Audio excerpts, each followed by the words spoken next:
Hi,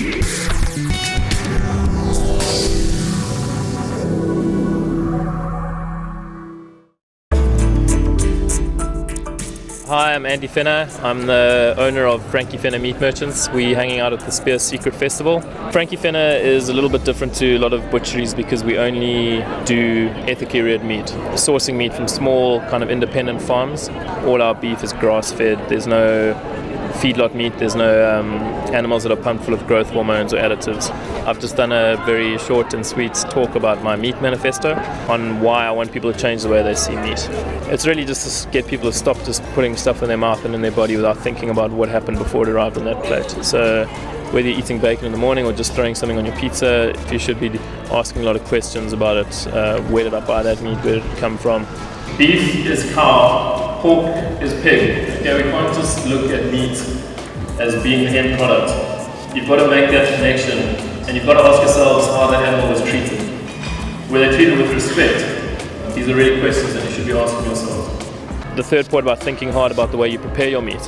This sort of goes back to historical days where a lot of homework went into what cut you got and how you're going to prep it and how you're going to serve it, and I just think that's kind of been lost in modern society, that people are just buying something, like whacking it in a pan, cooking it for a couple of minutes and eating it without giving it sort of the attention that it deserves. Meat is a luxury item. You should pre-plan the meal, you should think about it, you should plan your day around it. We sort of regressing back to serving meat in its most natural state. So customers are now going to arrive and see the carcasses, and they're going to see the blood and gore, and they're going to see the bandsaws, and they're going to see the blockmen, and they're going to see everything being broken down in front of them.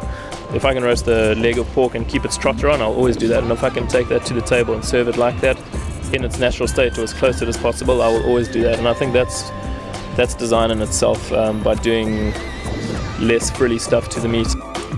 I've been a food designer and writer, doing a lot of brand consulting for restaurants and wineries, and looking around Cape Town, asking questions about where the meat comes from. I couldn't really find anyone who could tell me. And we just want people as a society to be eating less meat, and if they are, the farmers won't be pumping the animals full of growth hormones to try and speed up a process or to try and save a buck.